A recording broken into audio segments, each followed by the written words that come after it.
Nerdcast Empire is on the air. We are back with another week of podcasting excellence on the Nerdcast Empire. I am Matt in the studio. Great to have you along with us.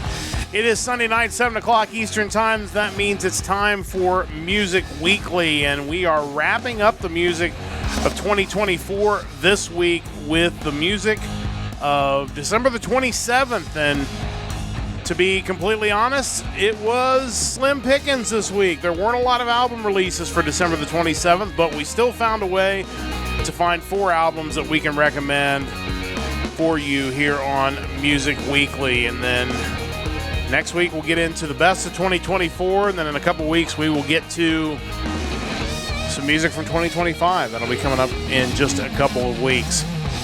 Join me in the studio, as always, is Mike. Mike, how's it going? Oh, it is going pretty well. This is it. This is basically the end of 2024 as far as us covering the new music from that year. And yeah, to your point, only 22 new releases were on the list for 12/27, the day we're covering. That is like 54 albums less than the typical average weekly amount. So yeah, it was a bit of a struggle. Welcome to Chris and Rachel in the chat. Great to have you all along with us as well. And we'll talk some of the numbers of Music Weekly 2024 in our third news segment of this week, because it's always interesting to see kind of how it all ended up. After almost a full year of music, we did review the music of the entire year. Early when we first started doing our music podcast, we combined a bunch of weeks together to kind of catch up. And turns out that was probably a good foresight, because as it turns out, the last couple weeks of the year and the first couple weeks of the new year, pretty light on album releases. So that'll be something we can adjust as we move forward. So we'll get to all that. We'll get to our new picks coming up in the second segment of this show. But as always, we're going to start off with a little bit of news. And we're going to start things off with Skid Row and the news from Blabbermouth that they're still looking for a lead singer. This is an article based off of an interview with Metal Summit. The article was on Blabbermouth from Rob Hammersmith, basically saying that obviously Eric Gronwall had to depart the band, obviously with his health issues, and so they had Lizzie Hale come in and fill in on some dates over the summer, but now they are in a position where they're looking for a singer, and presumably when you read this article and you kind of put the piece together, it's not too hard to figure out that singer is probably not going to be Sebastian Bach, probably not coming back to the band. So it'll be interesting to see where Skid Row turns. It's just kind of the whole story is just very fascinating. Yeah, it's a shame. They've had a couple singers throughout the years that weren't Sebastian Bach. I thought Johnny Solinger did a good job when he was with the band. Eric Gronwall, he was on that live DVD they had come out a few months back, and I thought he sounded really good, and obviously, given his situation, the idea of touring would be out the window. You don't want to put yourself at any kind of risk with his immunodeficiency that he's dealing with now. But yeah, the more you read down the article, you just realize that this Bach thing's never going to happen. And I'm torn because I can't remember if it was Hammersmith that mentioned it or Sabo or Bolin, but they kind of talk about how they understand why the fans want that to happen, but it's just, even though there was one point in time it sounded like where they were at least entertaining the idea, they're just so far apart that it doesn't justify what they believe the mental anguish involved with any kind of reconciliation would bring. Yeah, it's all relationships, whether you're talking about the relationship in a band or your personal relationships outside of that or whatever it may be, is a two-way street. There has to be a desire of both parties to make that relationship work, or it's not going to work. And that is clearly the case here, where, first off, it is nice that they mention the fans, that they kind of appreciate that the fans want that, because I think it would be very easy for them to say, look, you guys have to stop asking about this. It's never going to happen. We're tired of hearing it. Because then all you're going to do is make your fans angry that, then it almost makes you look like the bad guys in the situation. And I'm not necessarily saying there isn't some blame on their side, because again, sometimes breaking up a relationship is a two-way street as well.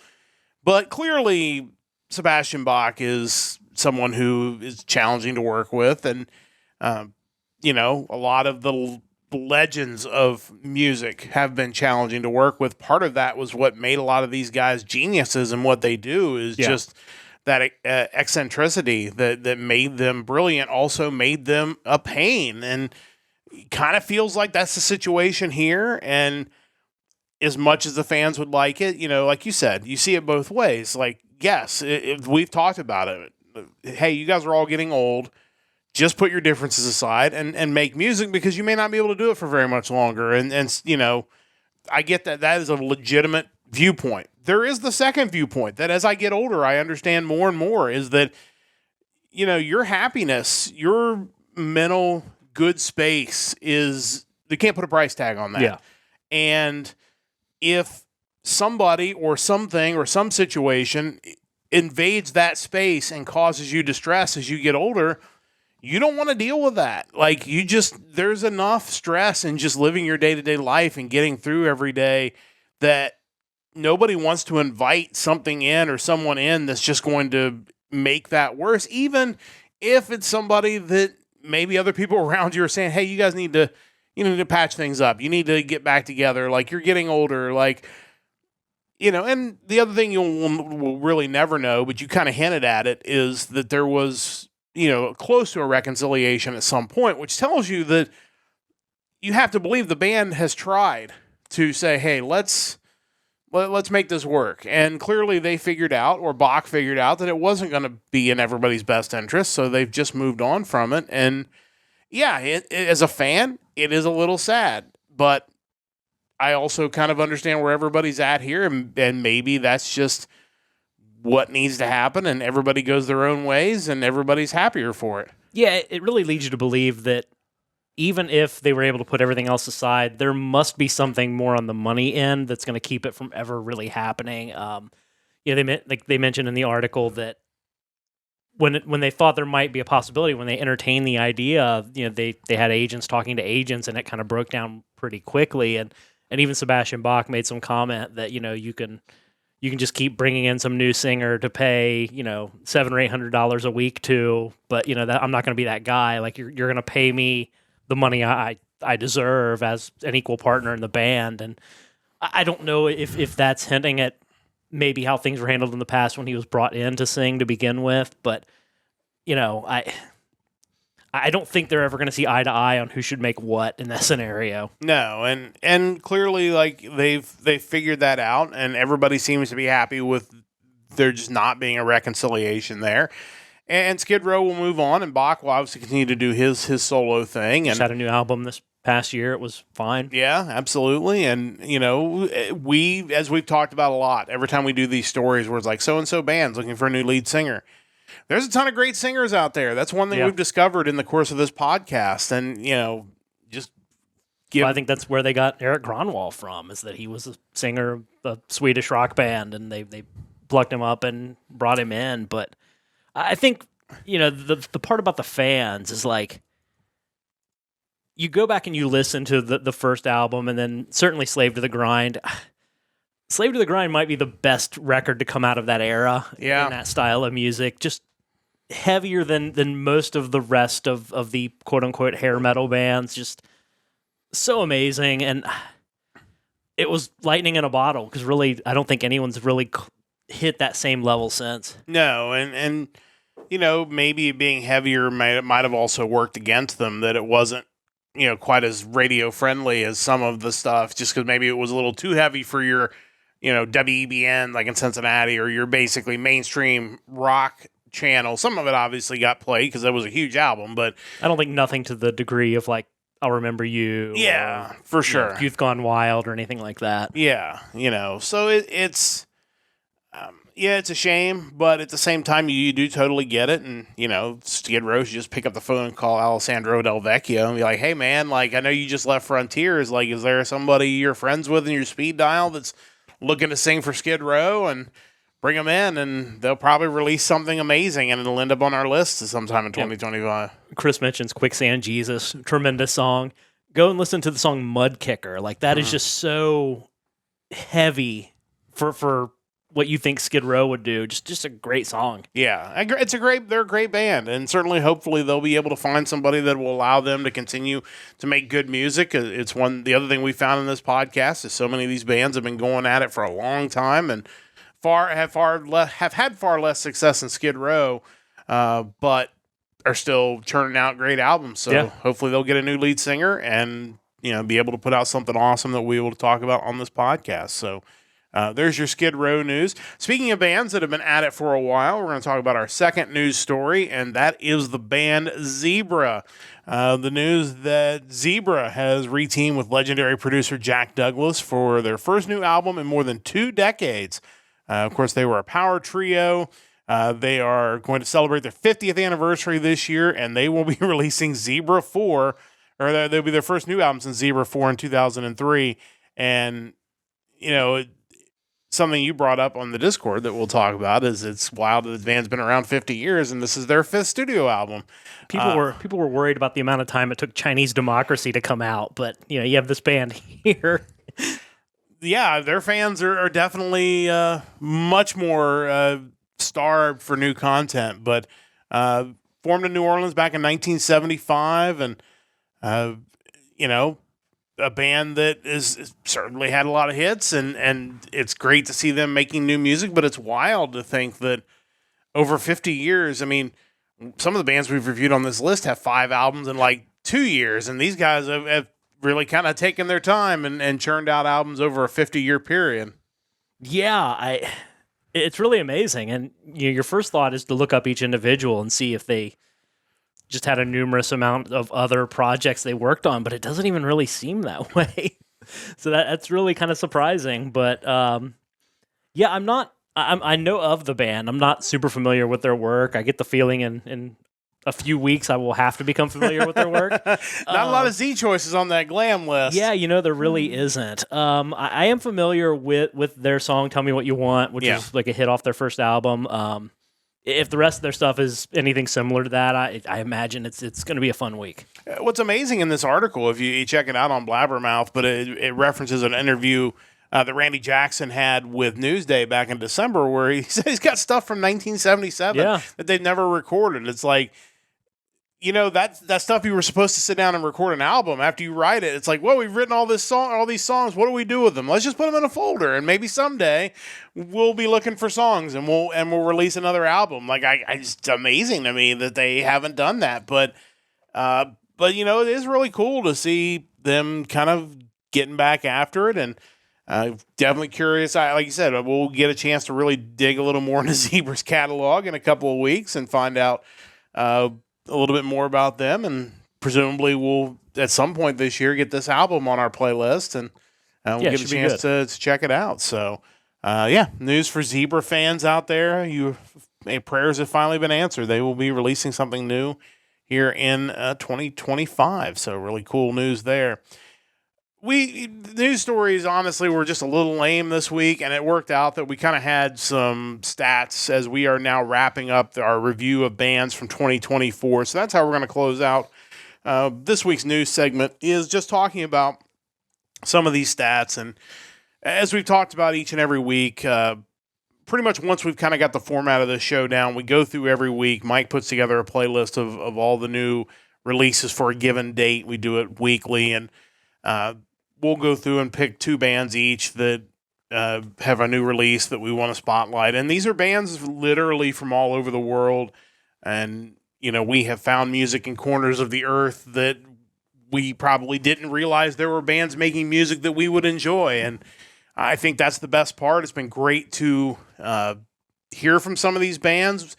Mike has bought some of the albums and has gotten personalized messages from them. We've gotten messages on our Facebook page.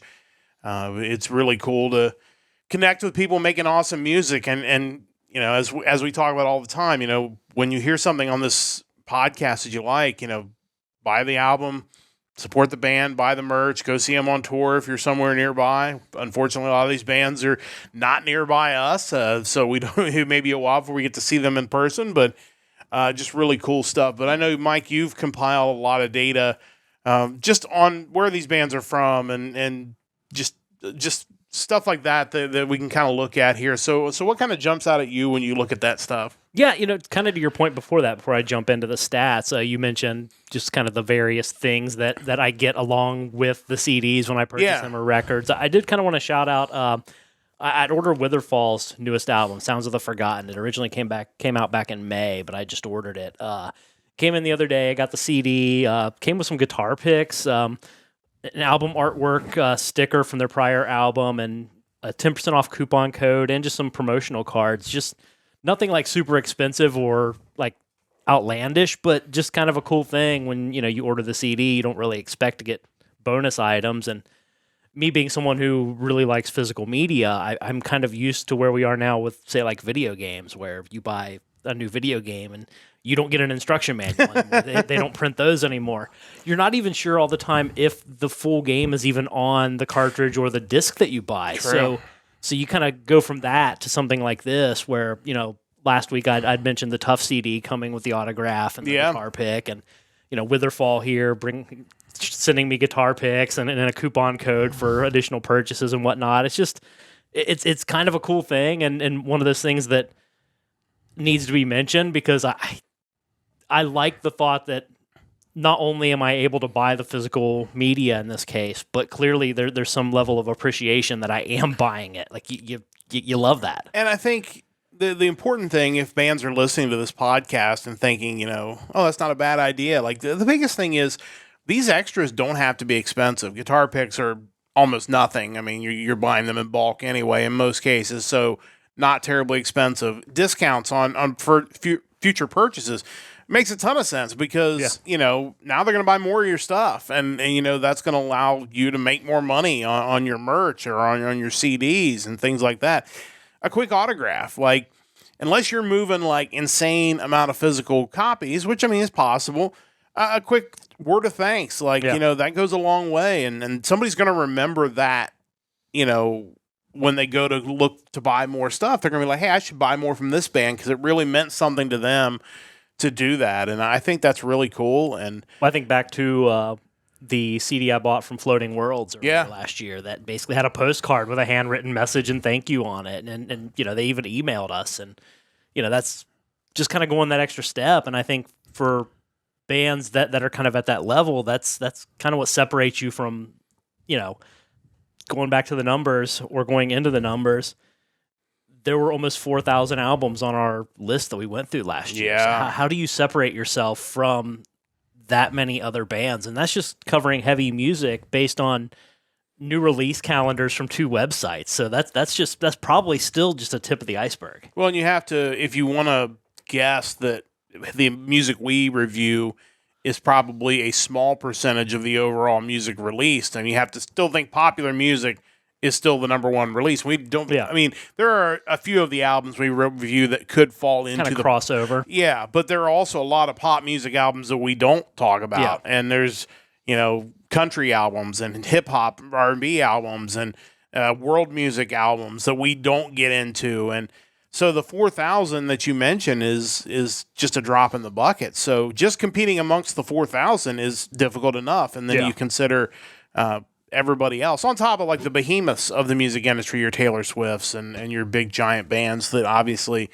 move so much merch that they wouldn't even know how much money they make off of that. But yeah, I think that's the little things always go a long way, and I think that's really awesome. But yeah, for sure. But we have spanning the globe as the old wide world of sports thing to bring you the best in music, and it's really interesting to see where all we've looked at music from. Yeah, so kind of what I mentioned before with the amount of albums, we were looking at 3,979 albums over the course of 2024, which averages out to about 76 and a half a week. So when I tell you this week was slim, we had 22. So definitely a little short of the weekly average, but we did the best we could. Yeah. Kind of going through the stats, which we looked at these earlier last year as well, but we're looking at kind of the top countries represented. Not too surprising that USA tops the charts as far as what we picked for our weekly picks. We ended up with I believe 60 of those for around 26+%. It should be noted there are a few bands over the course of the year where we were not able to definitively state a country of origin. There were some, or they were multinational. So 60 is certainly, it's pretty accurate, but there could be some that may consider themselves American bands and might have members from all over the world. Yeah, and that was more of an issue too when you looked at American bands by what state they're from. That was way more hard to discern a lot of times. But yeah, so we were looking at 60 from the United States. Around a fourth of the bands were from the United States. From there, you had Sweden, not surprisingly, with 32, which was about 13.85%. Rounding out the top 6 or so, we have Germany with 25 albums, the United Kingdom with 18, Italy and Finland both coming in with 12. Yeah. So not bad at all. And that's you go from that to some that we only had maybe one of from each country. We still ended up reaching or covering. What do I have here? I don't want some. I want 33 different countries that we pulled music from over the course of the year. So that's pretty admirable, I'd say. So who were the country, or what were the countries that we pulled one release from? Okay, so we are looking at Tunisia, Slovenia. Yeah. Surprisingly, Russia. I thought they might have more than one, but I imagine their music scene's maybe a little hurt at the moment. Perhaps. Right now. They will make a rebound at some point in the future, probably. Peru with one. Okay. New Zealand, Netherlands, Mexico, Malta, Ireland, Hungary, the Faroe Islands, Cyprus, Belgium, and Argentina. There you go. There's, again, talk about spanning the globe. There's definitely some places that are all over the place. And amazingly enough, like music that is, some of it was really, really good. Like just some, we get to our best of next week and we start looking at the top albums of the year. And some of those countries could very well be in that those top albums that we each choose. So yeah, absolutely. Anything else that jumps out at you off of that list? Oh, let's see here. Before we get to our new picks of the week. As far as the United States goes, probably not shocking that California led the way. I mean, that's still going to be kind of a hotbed for artists. 4 bands from Illinois. Okay. Take that however you want. 3 from Ohio, which Ohio representing to some degree. Really cool. That's impressive. I'm kind of curious now, like what states weren't covered, but I don't have that in front of me. So, but yeah, it's interesting. I'll be anxious to compare this to this year to see who's churning out the music and if it falls pretty similarly. Yeah, I think that's the interesting thing to me is when you start getting multiple years worth of data, and then you can start actually doing some cool comparisons. Obviously, this being our 48th episode, it covers. We almost did a weekly episode for every week of music in 2024, so that's pretty impressive. But next week we'll get into our best of 2024, and then when we get to episode 50, we'll start looking at the music of 2025. So it'll be really interesting to see what the beginning of the year holds, because again, kind of a slow start as far as album releases. So when we get to that in 2 weeks, we're going to combine the music of January the 3rd and January the 10th into one episode to be able to have enough albums to talk about. Because this week was a challenge. We're not gonna sugarcoat it. 22 albums were on the list for December the 27th, and just a reminder that as we do each and every week, I think everybody kind of knows the routine by now. If you're listening on a podcast network, we won't have the audio clips on there, but if you're on Twitch live with us on twitch.tv/Nerdcast Empire, if you're on the YouTube VOD, and assuming YouTube lets it get through, you'll get a chance to hear the clips of these bands. Mike goes every week and puts together this list of the new releases, and then we pick 2 bands each. This is the music of December the 27th, so we'll definitely want to check that out, and I will post as we speak, the very limited yet still got some options there, playlist from this week from YouTube, so you can check that out. And as always, go to Mike's YouTube page. He has all the playlists from the year that we've done, and you can go through and basically pick your own music each and every week. So it's really cool. And like I said, we'll get back to that week-to-week thing in a couple of weeks. But we're going to get to the new stuff for this week, and amazingly, we still found 4, which is probably a minor miracle that we were able to find 4 on this list of 22 albums, but still we're able to find some good stuff that you're going to check out from December the 27th, and we will let Mike, as always, kick things off. So, Mike, what do you got for your first pick this week? Yeah, so for my first pick this week, we are going to London. This is the debut LP from a progressive slash dark slash heavy slash spooky rock band. The band in question is the Blackwall, and this LP is called Spooky Tunes and Haunting Stories. Yeah, this was definitely had a different sound to it, but enjoyable stuff from these guys. Yeah, absolutely. According to their Bandcamp, this band was conceived on Halloween in 2019 by two childhood friends with a similar taste in music and a vision to create spooky melodies and atmospheres across hard rock tunes. And I think that's kind of what separates these guys from other bands that may be going for more of an atmospheric sound, is that it still feels rooted in rock music. So none of it, even if they aren't the tracks that are your favorite tracks, they don't feel inaccessible or just too abstract to enjoy. Mm-hmm. And I think that's important. Let's see. Even if you weren't into maybe the spooky, dark element to it, I think there's enough of a rock base for some of these tracks where you're still probably going to enjoy it. Another thing worth pointing out with the album is the cover art. Just a really cool image of a dead tree with crows and jack-o'-lanterns in a graveyard under a full moon. It was done by the renowned artist Travis Smith, whose album artwork credits go back as far as 1998. And he's worked with such bands like Iced Earth, Death, Demons and Wizards, Nevermore, Overkill, Opeth, Catatonia, Jagdpanzer, King Diamond, and Avenged Sevenfold. So kind of wild that they brought in this guy to do their artwork, and it definitely gives the album a cool look to it. The album's kind of a mix of heavier stuff as well as slower, more kind of like gothic rock, which may or may not be your cup of tea. I preferred some of the harder sounding songs. To me, standout tracks include The Devil's Discord, Skull, Python, Spooky Stories 2024, and The Pumpkin King. And the track, which I totally didn't tell you about ahead of time, that I'd like to take a listen to right now is the song The Devil's Discord at about 47 seconds. So we're going to check that out now, and yes, I will pull that up as we go here. And again, this is the Blackwall with Spooky Tunes and Haunting Stories. This is the second track off of that album. This is The Devil's Discord, so let's listen to a little bit of that now. That evil dream you had last night is echoing through your mind. The devil of the time, the devil of the time. For every song of angels, there's a disc on the other side.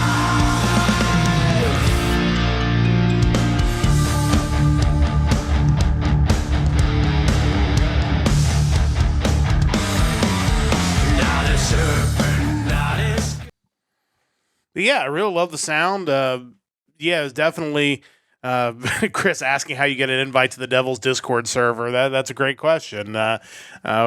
Probably involves some sort of sacrifice of some kind, if I had to guess. But yeah, no, I really like their sound. I mean, it is, it does have that kind of dark sound to it, but it's not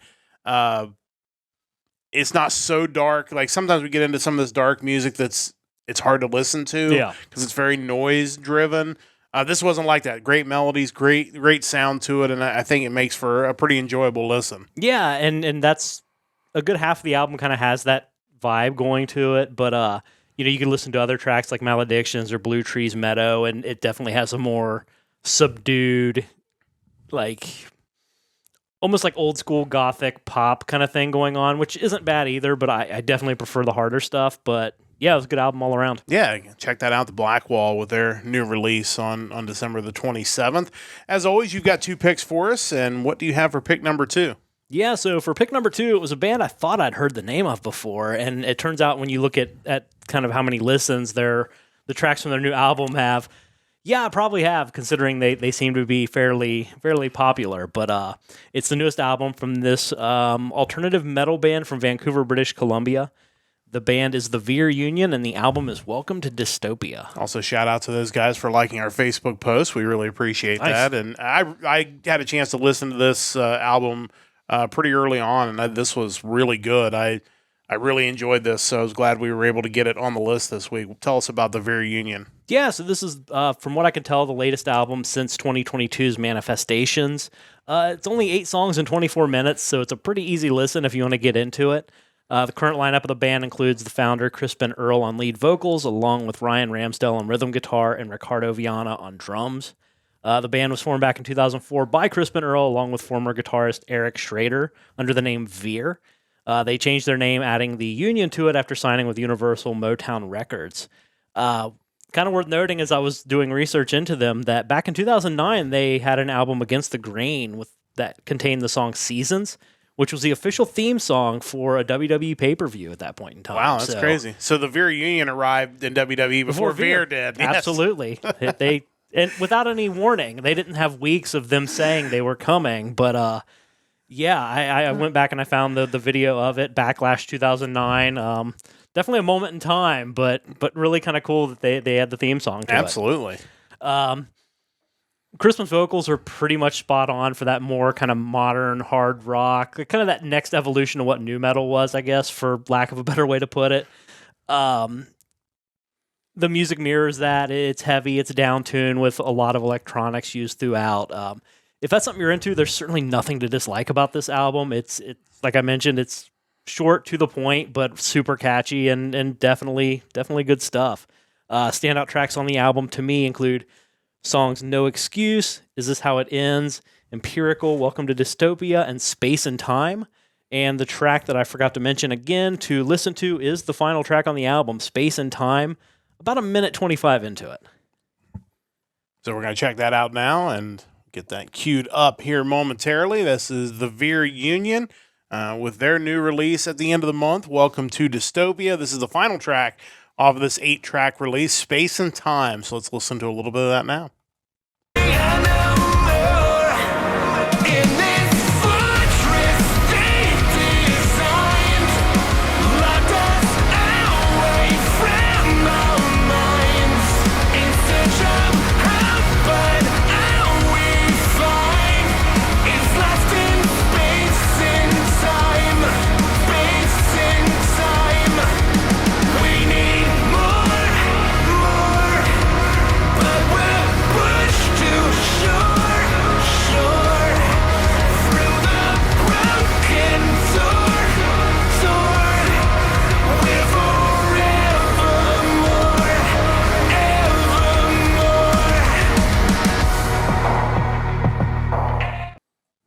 Yeah, like I said, I really enjoyed this album.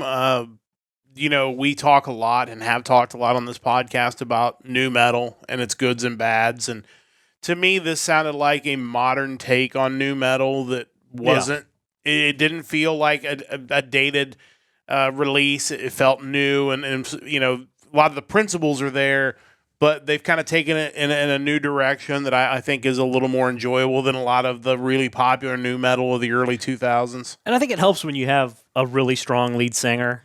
And in this case, they certainly do. I think that's going to get you half the way there. But yeah, the music definitely holds up and kind of feels like that next evolution of what maybe nu metal was doing 20 years ago. Yeah, I think you hit the nail on the head there. I think having a really good lead singer definitely kind of brings that to another level. But check those guys out, the Veer Union. Enjoyable album release from them. Welcome to Dystopia from Vancouver in Canada.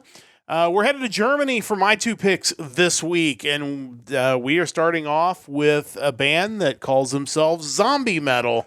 This is a power metal band from Germany. This is Dominum with The Dead Don't Die. This is their second full-length album release. It's great melodic metal. There's a great cover of Rock You Like a Hurricane on this release that I really enjoyed. Did a great job with that, both a studio version and a live version.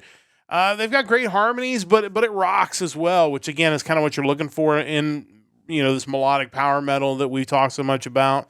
There are some live tracks at the end of the album, at least the version that I pulled up, so definitely check that out. And the one thing you always want to see with these bands is, what do they sound like live? The live tracks are excellent, so I think that's always a good sign because you want to hear a band that sounds as good when you see them in person as they sound on the album, and I think these guys just really knocked that out. The track we're going to be listening to, which was the video that Mike posted on the playlist, basically it feels like a parody of Hush Little Baby, the lullaby. Yeah. but with a much darker twist to it. But yet they kind of nail it. Like, they nail the song, and the video just has a great look to it too. That I think anytime you can kind of nail the video, you're going to get me in the door, and they did that really well.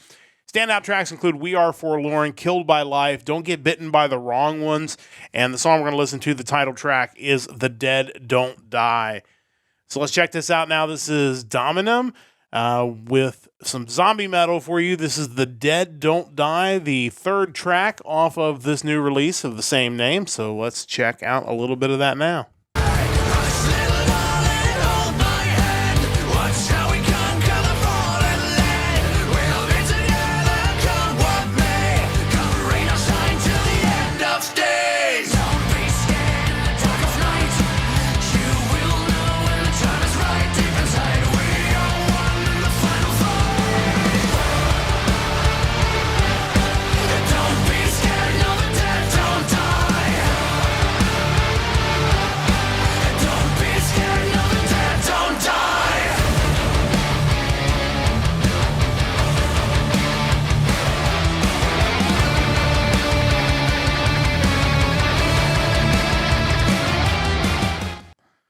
Chris mentions it's probably the best nursery rhyme cover since Korn better, honestly. It's when I saw the video at first, I thought, is this going to be corny? Like, and it wasn't. Like, they found a way to really make it fun and yet really make it hard. And I think that's kind of what you're looking for. And to me, that really seems like a track that if you went and saw them live, that would just be like a bringing down the house type of track that people would really rock out to. But really dug these guys. Really excited to kind of look into more of their stuff as we go forward. Mike, your thoughts on Dominum? Yeah, this is just tremendous zombie-inspired epic power metal. What's there not to love about that? Looking at the track list, a lot of those live tracks come from the Gross Pop Metal Meeting, which is definitely a show I would love to see someday. So many really cool metal festivals that don't occur anywhere near me. I was trying to see if there was a lineup for 2025 yet. I believe, I can't remember if it was them or my next pick, or maybe both of them that are going to be at Wacken in 2025. That's another one that would be so tremendous. Let's see, Gross Pop Metal Meeting, Death Angel, Dream Theater, Epica, Iron Maiden. Let's see, Powerwolf.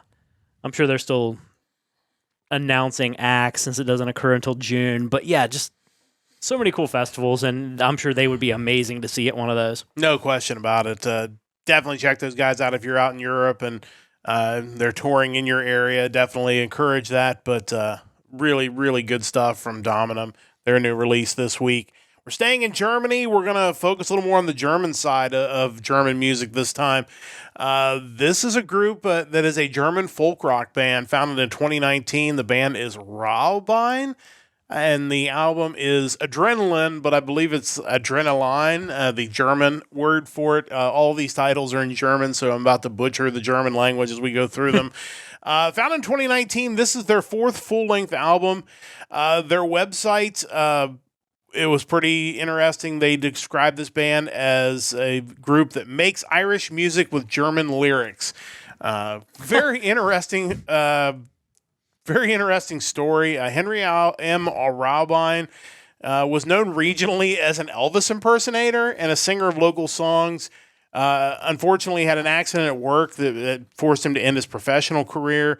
So he got on his motorcycle and drove to Ireland and made a living there as a pub musician, and decided to, 2019 that he was going to get together with Daniel Barbosa from Deluxe Studios and work with Tobias Langer and Stephen Hines to develop Rauhbein. And they started some demos in 2019. Of course, like every other band we talk about, they had to slow down during the pandemic, but have now kind of picked things up again on the other side. They call their music a mix of Santillano and Rammstein with hints of Irish folk music mixed in. It is definitely a unique sound, kind of fitting that our final choice for 2024 is a band that has all kinds of things going on, as we've picked so many of those this year. Makes for a very unique and interesting sound. tracks that you want to check out, and overall, this was a really enjoyable release. But tracks include Die Welle, Hande Hoch, Blau and Weiss, and Adrenaline. The title track is the one we're going to check out on this podcast. So let's check these guys out. This is the band Rauhbein, and this is Adrenaline, and this is the opening track off of the album with the same name. So let's listen to a little bit of that now. Der Sand von hier aus nach oben, ohne Netz, ohne Boden. Adrenalin und es fängt gerade erst an und immer weiter nach oben. Leben ist meine Droge. Adrenalin und es fängt gerade erst an. Mein Leben ist nicht genug. Ich will mehr als nur gut. Ich will Adrenalin. Adrenalin. Mein Leben ist nicht genug. Ich will mehr als nur gut. Ich will Adrenalin. Adrenalin.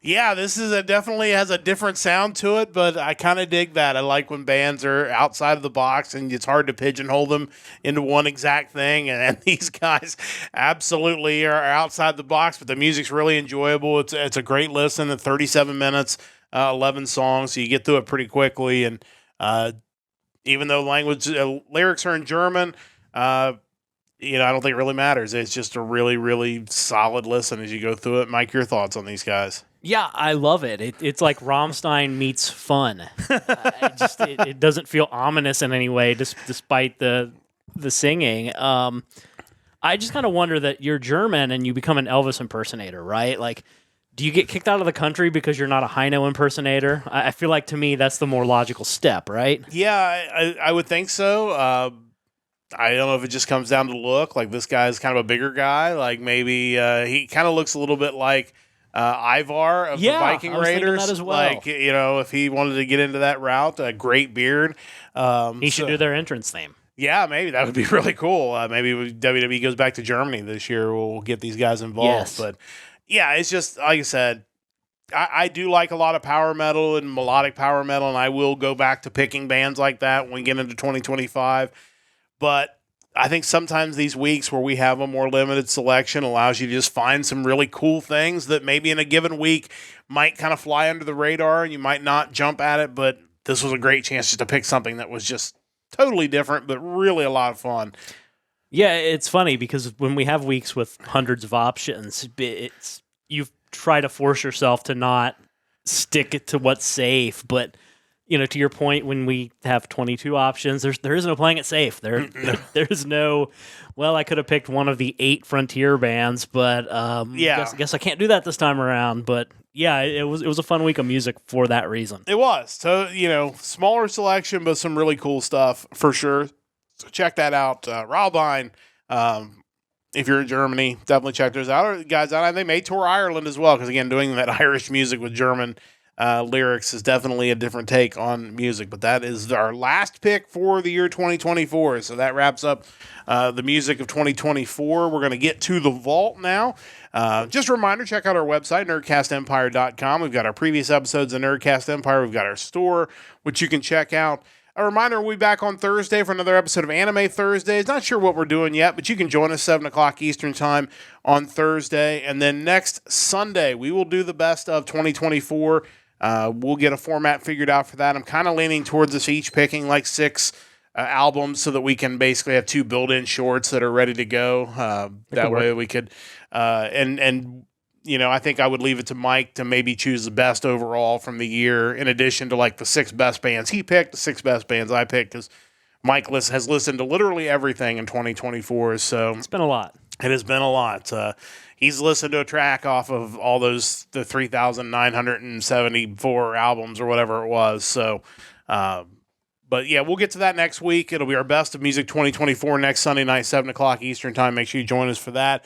And then the following Sunday night, we will be back with new music. It'll be the music from January the 3rd and January the 10th of 2025, all combined into one week. So we'll be back to our regular format. Also coming down the road is Royal Rumble. Will be tentatively doing a live show for that one, so we will be on the air live. We'll talk more about that maybe Thursday night. I've got to make sure the technology is right for that. We'll get that figured out, but the plan is to potentially do a live watch-along of the Royal Rumble, probably my favorite pay-per-view premium live event of the year, and it should be a really good one. So that'll be coming up in a few weeks, so stick around for more details on that, as that is coming to Indianapolis, just not too far away from us. So that'll be coming up soon. Time to get to the vault, where Mike and I will give you a classic album to check out. We're continuing on with our gimmicks. Mike is going through all of the glam bands that are listed on Wikipedia, and we are now up to the letter U. So we're getting close to the end. Would imagine the letter U was some slim pickings because, it's U. How many bands are there that are glam bands that start with the letter U? But tell us what you got for this week. Yeah, so as it turns out, there is one. There is one glam band listed on Wikipedia. Very under the letter slim pickings. U, and to no one's surprise, probably, if you followed music in kind of the early 90s, you would know that band in question is Ugly Kid Joe. They're a band who I really only knew from their greatest hits, so this kind of gave me an opportunity to listen to one of their albums in its entirety. And with that being said, I chose their debut full-length album. The album is from 1992, and it is America's Least Wanted.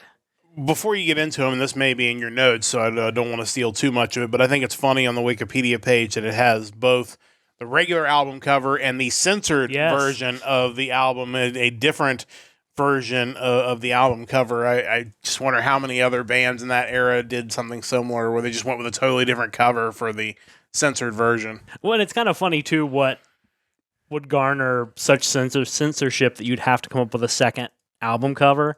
I mean, the album cover is basically just their mascot, the little punk-looking kid as the Statue of Liberty, holding pornography, I believe, instead of the Declaration of Independence, and flipping off whoever's looking at it. So yeah, that's kind of different. I don't know how people would handle that in 2025, but in 1992, it was like, hey, we don't want that on our store shelves, so it definitely... He's all taped up in the other cover, his mouth is taped up, his hand is taped up, he's just like clearly they wanted to make a statement. Like a ball and chain that's wrapped around his legs, and what appears to be like a broken booze bottle. Yeah, it's pretty funny stuff. Yeah. And then kind of, that's the band, that's what they are. The Wikipedia page explains that the band got together back in 1989, originally under the names Overdrive, followed by Suburban White Alcoholic Trash, which is cool because you could use the acronym SWAT for that. Sure. I'm sure that's what they were going for. Yeah. And then finally, Ugly Kid Joe, which was a parody from the glam band Pretty Boy Floyd. I guess they even did a live show, or scheduled to do a live show together, which they were going to kind of do as a one-off, the name Ugly Kid Joe, but I guess it stuck. This album's interesting because it does feature a couple songs off of their first EP, which was As Ugly as They Want to Be.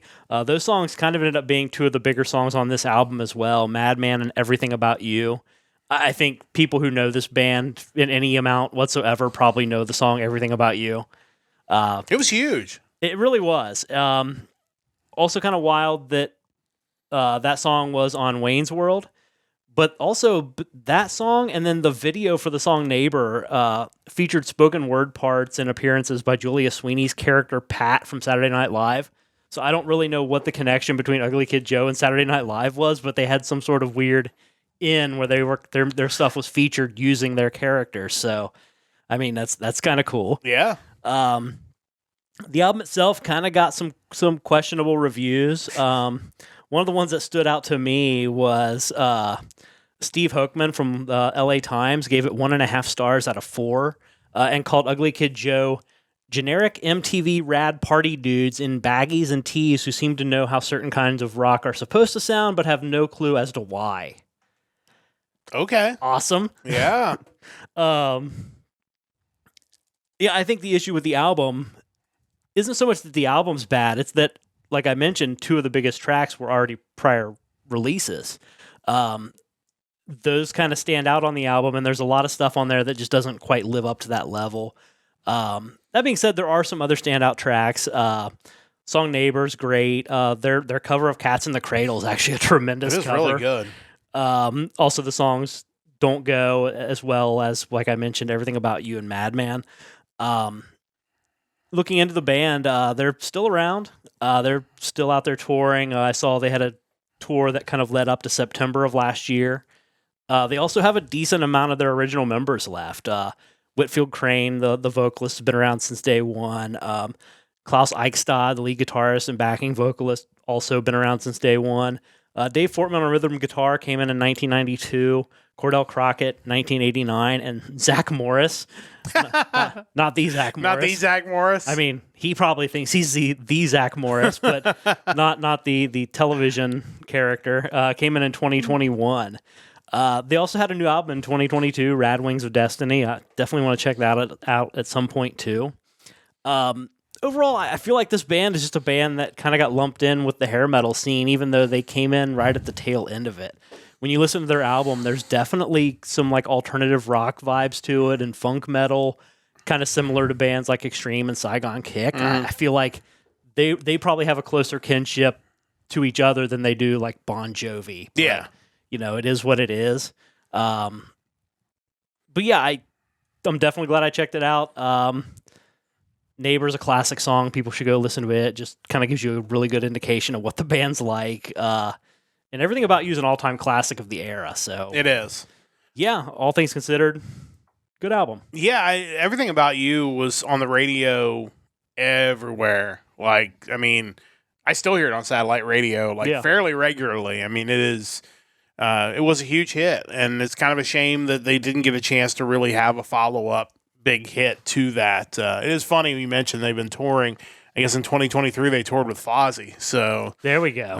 There's the show for you if you want to check that out. But I'd love to go back and listen to this album. I think I can just imagine Whitfield Crane and Chris Jericho duetting "Cats in the Cradle" together to end the show. That has to be how it ends. Well, right? while I go through my vault, you can look up set.fm and see, or setlist.fm and see if they actually did that, because that 100% sounds believable. But Ugly Kid Joe, great stuff. Great to see them still out and about. Check this out and check them out if they happen to be touring in 2025. Hopefully they will be. But as I mentioned with my vault gimmick, we've been going year by year to choose albums that have been representative of times, albums that I liked or things that happened in my life in those given years. And we started in 1969, obviously before I was born, but, we were talking Chicago Transit Authority. We're up to 2012. We're going to continue on until I just can't find something, and then we're going to jump into Frontiers bands by alphabet. But I was able to find a couple things for 2012. So a lot more of it was Japanese than it was English in 2012, which is probably telling as to how the year was going. But notable in 2012, the first album release from the duo, I guess, Claris in Japan dropped, Birthday, which of course had the song Connect, the opening theme to Madoka Magica. So really cool. They've also had a couple of other songs on there that were singles, but good to see them. At the time, they were kind of faceless singers. Later on would start doing stuff in front of the curtain so people would see who they were. AKB48 released one of the big albums of the year, 1830 Meters, I believe. 1830M is the name of the album. It's kind of weird. Some big hits of theirs, a 2 CD and a DVD release. Flying Get was probably the biggest track off of those two albums. A couple of American albums. Clockwork Angels was released in 2012. That was the 19th and final studio album from Rush. Kind of just really not a ton of big hits off of that album, but notable because it was their last studio album back in 2012. Days Go By, the album from The Offspring, was released in 2012. Notable that it was produced by Bob Rock, and we've talked a lot about what Bob Rock's been able to do. Some decent stuff on that album, Days Go By, Cruising California, Turning Into You, the singles off of that album. In the end, I ended up going with a band that's one of my favorites. I've picked them before. We'll pick them again here. This is Porno Graffitti, the Japanese rock band. This would have been the year before I saw them live in Los Angeles. This was the release the year before that. Panorama Porno was the name of the album. Certainly a very interesting name, but I've really enjoyed their work over the years. There's some really good tracks off of this album that would kind of anchor their next greatest hits album, which I think would come out soon after this, but included tracks like 2012 Spark and One More Time, Kimiwa 100%. Yuki no Iro was another one of the big tracks off of that album. These guys just know how to make hits. They've done a lot of anime music, and this was just another great release from these guys that really kind of felt like they were rolling along at this point. And again, they would come to LA just the next summer and put on an amazing show at Anime Expo that I was fortunate enough to get to see live. But really enjoy these guys. It was kind of hard to find albums for 2012. I'm curious what you've got on your list because, like I said, definitely not the volume of albums that we've been seeing year after year. We've been going through this. Yeah, my list reflects that as well, not the multi-page extravaganza that I have seen years ago. Just a couple things to point out. Adrenaline Mob had their album Emerita come out that year. Cool supergroup there. Delane's album We Are the Others came out. Tracks like Mother Machine, We Are the Others. Fozzy released Sin and Bones in 2012. Tracks like Spider in My Mouth, Sandpaper, Blood Happens. Not a bad album. Halloween Straight Out of Hell came out in 2012 with tracks like Nabatea, World of War, and Straight Out of Hell. One that isn't necessarily on like the metal side, but a band that I absolutely love is the Megas. Their History Repeating Blue came out, which was like the first half of what will be kind of their Mega Man 3 rock album. If you enjoy video game music and specifically Mega Man music, you can't go wrong with the Megas. Tracks on that album that are worth listening to is really the whole thing, but like Can't Stop the Top, tremendous. Don't Mess with Magnet Man, also awesome. Gamma Unchained, To Watch You Die, just really cool stuff. Sonata Arctica released Stones Grow Her Name in 2012. Tracks like Only the Broken Hearts Make You Beautiful, Losing My Insanity, and Cinder Blocks. Really kind of a different album from them, but it was. I enjoyed it, stuff. But definitely different. Yeah. Like they definitely experiment. Cinder Blocks is a really cool track, but if you were a fan of Sonata Arctica's very early stuff, you might not have enjoyed it as much. Absolutely. Cinder Blocks just really makes me want more metal bluegrass music. I feel like there's still a void in that department. I'm shocked we haven't come across more of that in our lists, to be honest with you. We'll see. Hope for 2025. Testament's Dark Roots of Earth came out. Tracks like Rise Up, Native Blood, Dark Roots of Earth. They're always solid. Unisonic released their self-titled debut. Oh, I missed that on the list. That was great. Actually, I probably would have picked that had I saw that was 2012. Tremendous album. The title track is great. Soul's Alive. I've tried. No One Ever Sees Me. Kind of the precursor to this full reuniting of Halloween and something that's really worth checking out. Yeah. And finally, the band Wigwam released their album Wall Street in 2012. You got the title track. You got Oh My God, Wish I Had a Gun. Victory is Sweet, Bleeding Daylight, Natural High. If you like frontiers bands and melodic hard rock, then Wigwam is definitely a band to check out. For sure. We've talked about Wigwam before on this podcast and probably will again, I'm guessing, as we go forward. Who knows? Especially as I go through the frontiers bands probably soon, because again, we're kind of running out of albums to talk about, but good stuff in 2012. Maybe not as much of it, but still some really good releases to check out for the year. And that means it is time for us to check out on this edition of Music Weekly. Great to have you along with us once again. We made it through 2024 next Sunday night, 7 o'clock Eastern Time, the best of 2024, as we pick our favorite albums from the year and spotlight them. That'll be coming up next week. Thursday night, we'll be back with another episode of Anime Thursdays. Not sure what we're doing yet. We'll figure it out. Join us 7 o'clock Eastern Time on Thursday. Should be some great stuff there. Big thanks to Rachel and Chris for joining us in the chat this week. We really appreciate it. Thanks to everybody else who joined us live on twitch.tv/Nerdcast Empire. We're here twice a week, every week, live. And again, we got a lot of really cool stuff coming up in 2025, so make sure you're sticking around for that. Big thanks to Stove Lake Media for their continued support of our podcast, and a big thanks to you wherever you're listening to us. We really appreciate your support. That's going to wrap things up for Mike and Rachel and Chris and the entire crew. I'm Matt saying so long. Don't forget to join the Empire, the Nerdcast Empire.